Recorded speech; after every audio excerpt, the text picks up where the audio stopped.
درود بر شما. دولت عراق فعالیت کمپانی امنیتی بلک واتر را در این کشور ممنوع اعلام کرد. هواپیماهای جنگی اسرائیل هدفهای بیشتری را در غزه مورد حمله قرار دادند. سازمان ملل متحد خواهان 613 میلیون دلار کمک مالی برای جبران خسارات در نوار غزه در پی حمله اسرائیل به این منطقه شد. اسرائیل در واکنش به اخراج دیپلمات‌های اسرائیلی از ونزوئلا در هفته گذشته سفیر ونزوئلا را از اسرائیل اخراج کرد.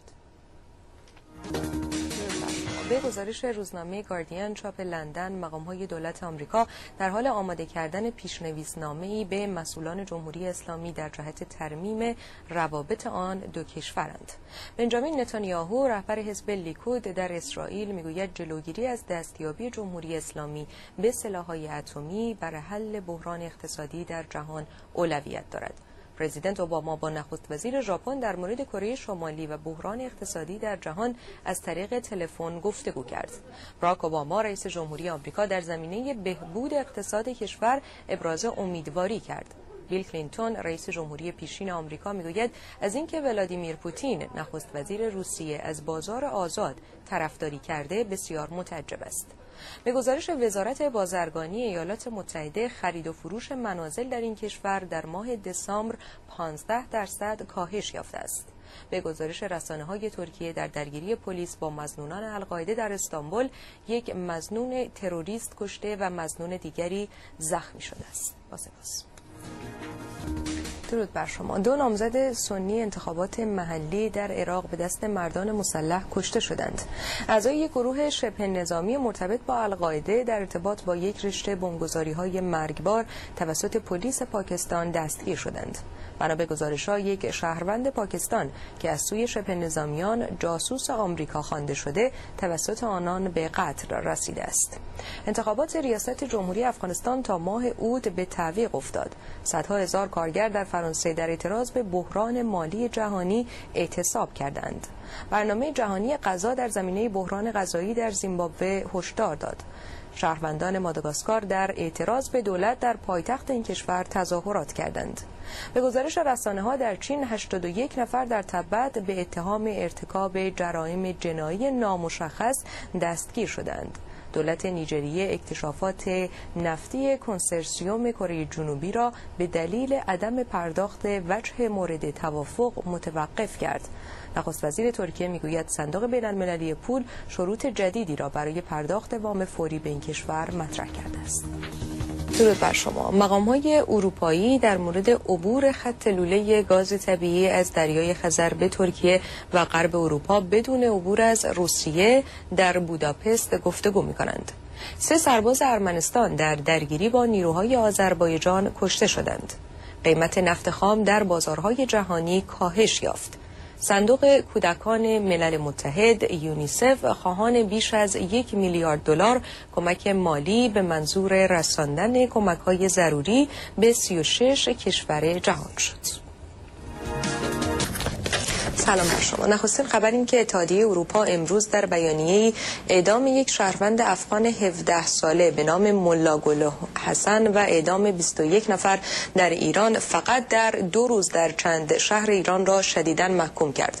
جمهوری چک که ریاست دوره‌ای اتحادیه اروپا را بر عهده دارد در بیانیه خود از مقامات ایرانی خواسته است مجازات مرگ را برای مجرمان کاملاً لغو کنند و تا زمان لغو این نوع مجازات بر اساس 2 قطعنامه مجمع عمومی سازمان ملل تمام احکام اعدام در ایران را به حال تعلیق درآورند. سخنگوی قوه قضاییه ایران امروز دستگیری یک مسیحی و 6 بهایی در ایران را تایید کرد.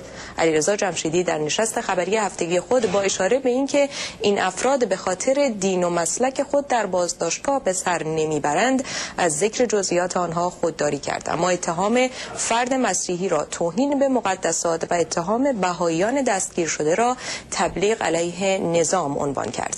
این در حالی است که خبرگزاری ایسنا اشاره کرده است مسیحی بازداشت شده از کارکنان کلیسای جماعت ربانی است. از کلیسای جماعت ربانی کشیش برجسته‌ای به نام مهدی دیباج پس از 9 سال زندان در سال 1372 از زندان آزاد شد، اما چند ماه بعد ربوده شد و به قتل رسید. هایک هوسپیان اسقف کلیسای جماعت ربانی نیز در همان سال به قتل رسید. پیشتر کشیش حسین سودمند نیز از این کلیسا به دلیل تغییر دین در سال 1369 در مشهد اعدام شد. در همین حال 3 بهایی در مشهد به نامهای سیمین اشراقی، روزیتا واسقی و جلایر وحدتی بازداشت و به نقطه نامعلومی منتقل شدند. سازمان‌های حقوق بشری بین المللی همواره جمهوری اسلامی را به بدرفتاری با اقلیت‌های دینی متهم می‌کنند.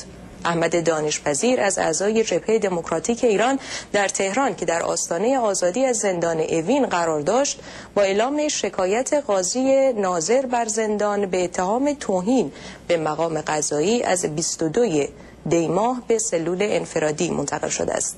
همچنین حمیدرضا محمدی، دیگر زندانی سیاسی که حاضر به قبول شرایط کار رایگان و اجباری نشده بود، از تاریخ 5 بهمن به عنوان تبعید به نقطه نامعلومی منتقل شده است.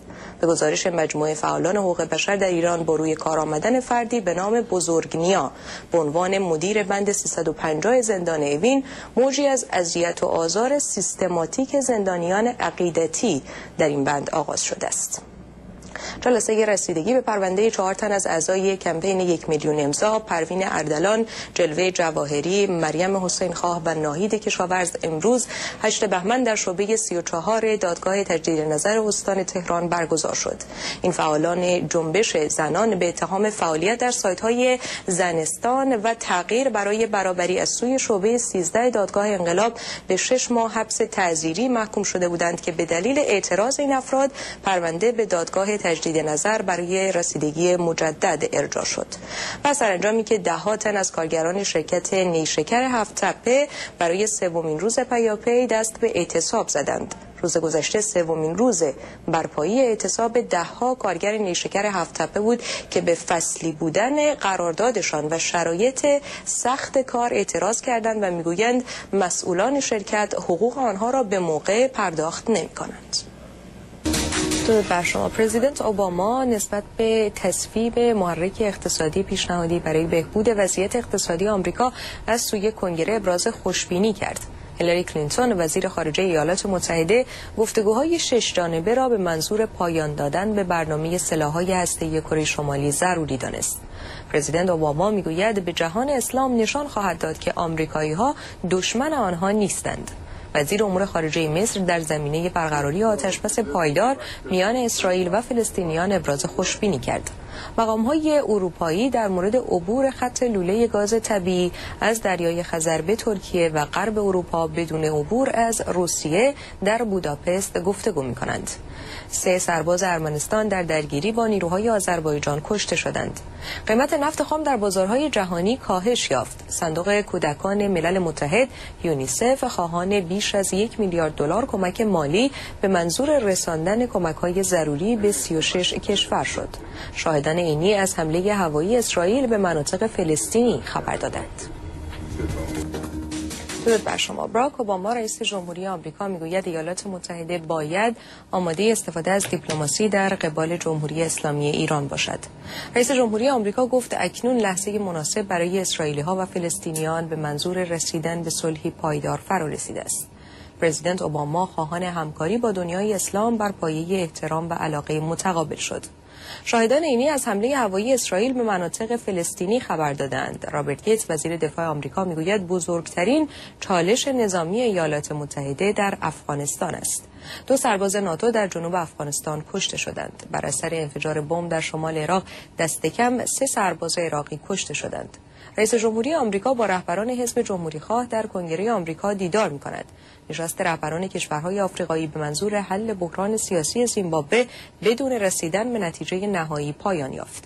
روسیه میگوید 1 سرباز این کشور توسط نیروهای گرجستان در اوستیای جنوبی دستگیر شده است. گروه شورشی الشباب در سومالی کنترل بایدوآ، شهری که پارلمان سومالی در آن قرار دارد، را به دست دارد و میگوید قوانین اسلامی بر این شهر اعمال خواهد شد.